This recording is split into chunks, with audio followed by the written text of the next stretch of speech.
자, 삼각형의 세 변의 길이 사이의 관계를 나타내는 건데 사실은 딱 너희들이 외워야 되는 건 얘야. 가장 긴 변의 길이가 있을 거 아니야? 그쵸? 걔는요, 나머지 두 변의 길이의 합보다는 반드시 작아야 합니다. 그래야 삼각형이 만들어질 수 있더라. 이 내용을 일단 기본적으로 알아야 되고 그걸 가지고 문제 풀면서 한번 연습을 해볼게. 길이가 2, 3, 4, 5인 4개의 선분 중에서 3개를 딱 골라서요, 삼각형을 만들려고 합니다. 자, 그러면 일단은 가장 긴 변을 2로 둘 순 없잖아. 그쵸? 가장 긴 변을 3으로 둘 수도 없습니다. 일단 가장 긴 변이 될 수 있는 건 누구부터? 4부터 가능하죠. 그래서 가장 긴 변이 4일 때를 생각을 해보는 거야. 그러면 가장 긴 변의 이 길이는요, 나머지 두 변의 합보다 작아야 되지. 맞아?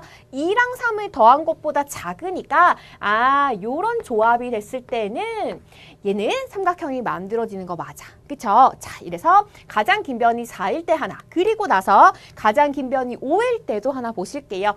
가장 긴 변이 5였어. 그러면 얘들아, 일단은 얘는 하나 선택이 됐잖아. 그치? 그러면 요렇게 두 개를 선택했다고 해보면 가장 긴 변은 나머지 두 변의 합보다 작아야 되는데 똑같아. 그러면 안 된다는 소리야. 그쵸? 그러면 얘는 탈락. 자, 이번에는 2랑 4를 한번 붙여보실까요? 그러면 가장 긴 변은 나머지 두 변의 합, 즉 6보다 작은 거 맞습니다. 삼각형 예쁘게 될 수가 있고요. 또 하나 있는 거 보실게요. 자, 선생님이 지금 어떤 순서로 하냐면 이렇게 일단은 조합 하나 만들었고 요렇게 조합 만들었어. 두 번째. 이제는 만들 수 있는 조합 또 어디 있어? 여기 요렇게 가는 거 있겠지. 그쵸? 그래서 3, 4, 5를 선택하는 거야. 그래서 가장 긴 변은 나머지 두 변의 합보다 작은 거 맞으니까 5랑 3, 4 이 조합도 된다는 걸 알 수가 있겠습니다. 결국은 삼각형이 만들어질 수 있는 개수는 3개였다는 걸 우리가 확인할 수가 있고요. 얘가 왜 중요하냐면 오늘 여러분이 예각삼각형이 되는 조건 혹은 직각삼각형이 되는 조건, 그런 길이들의 조건을 배울 건데 일단은 얘들아, 예각이든 둔각이든 직각이든지 간에 삼각형이 일단 기본적으로 되고 나야 그래야 예각이든 둔각이든 될 수가 있습니다. 그래서 삼각형이 되기 위한 요 조건들을 가지고 또 응용 문제까지 풀어낼 수가 있으니까요. 혹시 잘 몰랐던 친구들은 다시 한번 머릿속으로 정리하고 필기까지 예쁘게 해두시면 되겠습니다. 자, 그러면 우리 이제 꼼꼼한 개념 정리하러 가볼까요? 주디쌤의 꼼꼼한 개념 정리 시작하겠습니다. 오늘 우리가 개념 정리할 부분은 피타고라스의 정리였죠. 자, 얘는요, 일단은 내용을 대략적으로 아는 건 안 되고 확실하게 한번 볼게. 직각삼각형에서 여기 직각삼각형이 있어. 그런데 직각을 낀 두 변의 길이, 직각을 끼고 있는 요 두 변의 길이를 각각 A랑 B라고 해보지. 그렇게 했어. 그리고 나서 빗변의 길이, 여기에 있는 요 빗변의 길이를 C라고 했을 때, 그때 빗변을 제곱한 것은 나머지 두 변을 각각 제곱해서 더한 것과 같더라. 걔가 피타고라스의 정리였습니다. 너무나 유명하죠. 그런데 일단은 여러분이 참고사항에서 포인트 놓치시면 안 되는 것들이요.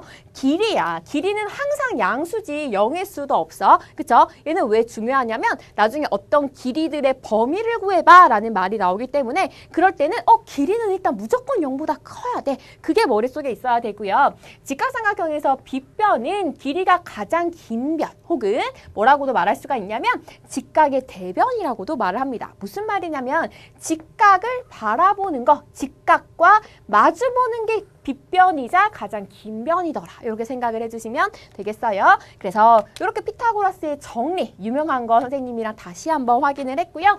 걔를 가지고 바로 개념 확인 풀면서 머릿속으로 정리 다시 한번 해보자. 자, 아래 그림이 있어. 그런데 여기에서 빗변의 길이를 구하는 과정이래. 네모안에 알맞은 것을 써보세요. 이랬는데 일단은 얘들아, 우리가 공식으로 알고 있죠? 어떤 거? 빗변의 제곱은 피타고라스 정리에 의해서 나머지 두 변, 예제곱 더하기 예제곱과 같더라. 그러면 BC를 제곱한 것은 빗변의 제곱은 왜?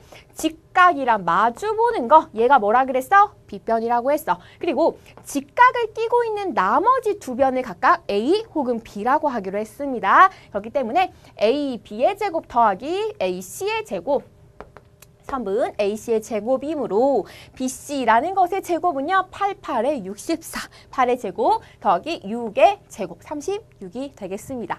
그러면 여기 있는 이 BC의 제곱이라는 거 결국은 두 마리를 더해주면 100이라는 걸 알 수가 있고 결국 BC의 길이 자체는 무조건 0보다 커야 되니까 이 말이 왜 있냐면 얘들아 사실은 너희가 생각했을 때는 어떤 수를 제곱해서 100이 됐어? 그러면 무조건 10이지 뭘 고민해 이럴 수 있지만 사실은 10만 있는 게 아니고요. 마이너스 10도 있습니다. 그치? 마이너스 10을 두 번 곱해봐. 걔도 100이 되는 거 맞죠? 그쵸? 그런데 두 가지 중에 길이는 0보다 크니까 뭐만 되는 거야? 플러스만 되는 거야.